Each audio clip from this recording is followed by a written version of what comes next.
प्यारे बच्चों, आज हम पढ़ेंगे my teacher sees right through me. Video में आगे बढ़ने से पहले चैनल को सब्सक्राइब नहीं किया है तो सब्सक्राइब कर लें और शेयर ज़रूर करें। इसके अलावा अगर आप अपनी इंग्लिश अच्छी करना चाहते हैं तो वोकैबलरी सेक्शन बनाया जा रहा है, उसमें ज़रूर उसको पढ़ें, उसको देखें, उससे आपकी इंग्लिश बहुत अच्छी होगी। तो चलिए पाठ को शुरू करते हैं। तो सबसे पहले है what is the boy dreaming about. Dreaming का मतलब सपना देख रहा है। किस चीज़ के बारे में सपना देख रहा है? बॉय। तो ये बॉय लेटा हुआ है, इसके सपने में एक टीचर और किताबें और जो कि इसे कुछ डांटता हुआ नज़र आ रहा है। तो इसे एक सपना देख रहा है कि कोई टीचर इनका टीचर इसे डांट रहा है, स्कोल्ड कर रहा है। Have you ever left your homework unfinished. Unfinished का मतलब होता है अधूरा छोड़ा है कभी आपने अपना होमवर्क? इफ़ यस, यदि हाँ तो Y could not you finish it. अगर आपने छोड़ा है तो आपने उसे क्यों नहीं करा, या आप बता देना। हो सकता है आप खेल रहे हो सकता है आप शादी में गए हों, या हो सकता है आपके पास आपकी किताब मिसप्लेस हो गई हो। तो इस तरीके से इसको बताना है। Can you imagine a situation when you could not do homework. आप एक ऐसा सिचुएशन को इमेजिन करें जब आप होमवर्क नहीं कर सके। और what excuse did you give for not doing your work. कौन सा एक्सक्यूज़ मतलब होता है बहाना आपने उस टाइम बनाया। How did you feel when you made an excuse. तो आपने कौन सा बहाना बनाया। बच्चों के बहुत से बहाने होते हैं कि सर लाइट नहीं थी, पेंसिल नहीं थी, कॉपी नहीं थी। तो आपने उनमें से कौन सा बनाया और आपको कैसा लगा वो बहाना बनाते हुए? डरे या शर्म, गिल्ट महसूस हुई? तो ये सारी चीज़ें आपने बतानी हैं। अब आ जाते हैं रीडिंग पे।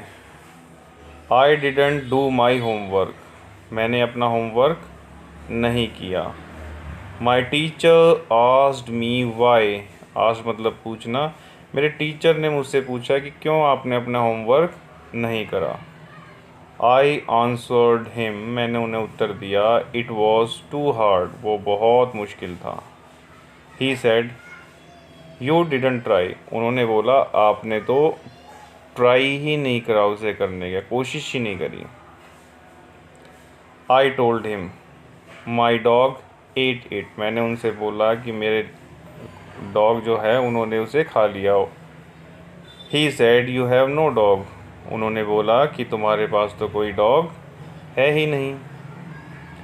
आई said I went out running. मैंने उनसे बोला कि मैं बाहर दौड़ने के लिए बाहर गया था। और ही सेड, वह बोले, यू नेवर जॉग, पर तुम कभी धीरे धीरे भी नहीं चलते। I told him I had chores to do. तो इसका मतलब होता है दैनिक कार्य। मेरे पास बहुत से घर के कार्य थे जिसके कारण मैं नहीं कर सका homework. He said you watched TV. पर तुम तो टीवी देख रहे थे।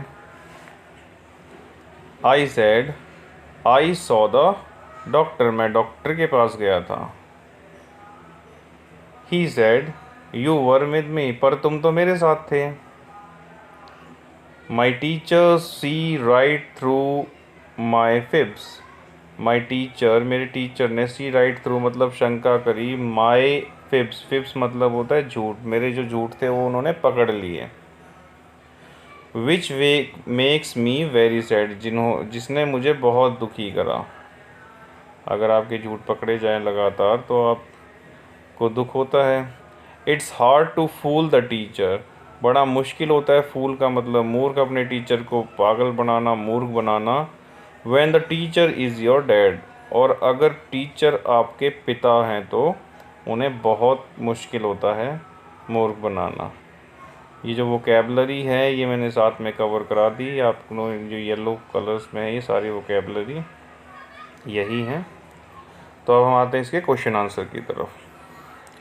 What was the first reason given by the student for not doing the homework? First मतलब फर्स्ट रीज़न, पहला कौन सा कारण था? तो पहला कौन सा कारण था जो उसने बताया? Homework is very hard, homework बहुत हार्ड था, ये पहला कारण उसने बताया था। Now move to the next question. Why did the teacher think dog could not haven't eaten the work? Dog ने couldn't नहीं खाया eaten his homework. उसको क्यों लगा कि डॉग ने नहीं खाया? बिकॉज का मतलब क्योंकि the student has no dog, क्योंकि स्टूडेंट के पास तो डॉग था ही नहीं। Now move to the next question. What did the student do instead of doing his chores? Chores का मतलब बता दिया हमने कि वो अपने दैनिक कार्य करने की बजाय क्या कर रहा था स्टूडेंट? ही वॉच्ड टीवी, वो टीवी देख रहा था।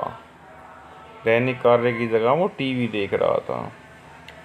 When did the teacher say you were with me? Teacher ने when मतलब कब बोला तुम मेरे साथ थे? टीचर ने बात कब बोली? When the student said he went to see the doctor, जब उसने स्टूडेंट ने बोला कि वो डॉक्टर के पास गया था, तब उसके टीचर ने ये बात बोली, नहीं तो तुम तो मेरे साथ थे। Have you ever been caught playing a trick by teacher? आप कभी caught मतलब पकड़े गए हो अपने टीचर के साथ कोई ट्रिक करते हुए? when was it, कब? yes, हाँ, when I had not done my homework, मैंने अपना होमवर्क नहीं करा था। and I am pretending as I am ill, और ऐसा दिखाना चाह रहा था कि जैसे मैं बहुत बीमार हूँ, तब मेरे टीचर ने मुझे पकड़ लिया था। तो इसके बाद आता है हमारे here are some words which sound the same but have different spelling and meaning, जिनका साउंड तो एक ही है लेकिन उनका मीनिंग और स्पेलिंग अलग अलग है। फॉर एग्ज़ाम्पल उन्हें हम होमोफोन्स कहते हैं। होमो मतलब एक जैसे, फोन का मतलब होता है साउंड, आवाज़, एक जैसी ध्वनि आती है, आवाज़ आती है। जैसे it is too hard to fool the teacher, I answered it is too hard. तो TO2 और TOO2, तो TOO2 का मतलब भी होता है लेकिन इस टू का मतलब भी नहीं होता। ऐसे हमारे पास ये नीचे होमोफोन्स हैं। हिंदी में आपको अगर मैं बताना चाहूँ तो जैसे आप बोलोगे सोना, तो सोना स्पेलिंग एक ही है लेकिन उनका अर्थ अलग अलग है। जैसे मैं सोने जा रहा हूँ, मैं 10 बजे सोना पसंद करता हूँ, और वही सोना दूसरा है कि मेरे पास 10 ग्राम सोना है, मेरे माँ के पास सोने के आभूषण हैं। तो इस तरीके से सोना एक तो नींद का सोना हो गया और एक सोना आभूषण हो गया। इसी तरीके से इसका भी होमोफोन्स इंग्लिश में भी इनका मीनिंग अलग होता है, स्पेलिंग अलग होती है, पर इनकी साउंड एक होती है। तो चलिए हम शुरू करते हैं पहले से। व्हाट अ ब्यूटीफुल सीन, तो इसमें ये वाला सीन आएगा, ठीक है जी। आई इसका मतलब होता है सीनरी, ठीक है। और हमारे पास उसके बाद है I have never seen a similar thing before, मैंने ऐसी पहले कभी अद्भुत चीज़ ऐसे कभी नहीं देखी।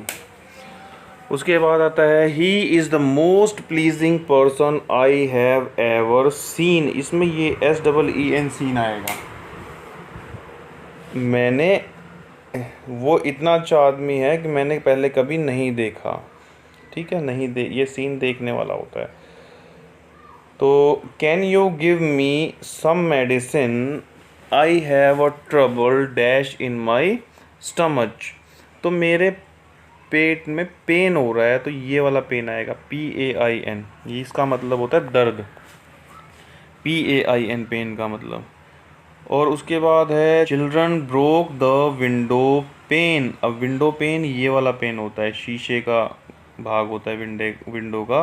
वाइल प्लेइंग क्रिकेट, जब वो क्रिकेट खेल रहे थे। She give dash to a girl child, birth ये वाला बर्थ होता है जन्म देना, तो उसने एक गर्ल को, लड़की को जन्म दिया, बर्थ। ठीक है। उसके बाद आता है Mohan reserved a dash for his father in Janata express. Janata express train का नाम है, तो ट्रेन में जो बर्थ होती है उसका नाम होता है सीट। ये BERTH, बर्थ, इसका मतलब होता है सीट। तो उसने एक सीट रिजर्व कर लिया अपने पिता के लिए। उसके बाद है the dash of our school is famous for his discipline. तो ये डिसिप्लिन जो है ना, PAL, प्रिंसिपल, हमारे प्रिंसिपल के कारण, the principal of our school, हमारा प्रिंसिपल अपने डिसिप्लिन के कारण फेमस है। तो ये PAL, पल वाला प्रिंसिपल, PRINCIPAL, ये प्रिंसिपल होता है जो एक प्रिंसिपल मुखिया स्कूल का होता है। और ये प्रिंसिपल होता है सिद्धांत, उसूल, रूल्स, रेगुलेशन। तो इसको हम पढ़ेंगे, जैसे अब यहाँ थे हम, he must follow the principal of equality. Principle of equality मतलब सिद्धांत, रूल, रेगुलेशन, इक्वेलिटी मतलब बराबरी के नियम उसे अपनाने चाहिए, सिद्धांत अपनाने चाहिए। अब हमारे पास आता है our neighbour brought a new car, new, नई। अब ये जो न्यू है, ये वाला NEW, न्यू, न्यू, नई, ये आपने पहले भी पढ़ रखा होगा स्कूल में। न्यू ड्रेस, न्यू बैग, वो वाला न्यू है ये। और ये न्यू होता है मतलब जानना किसी चीज़ को। My teacher knew that she would top the exam. मेरी टीचर को पता था कि वो वह टॉप कर जाएगी एग्ज़ाम को। तो ये हमारा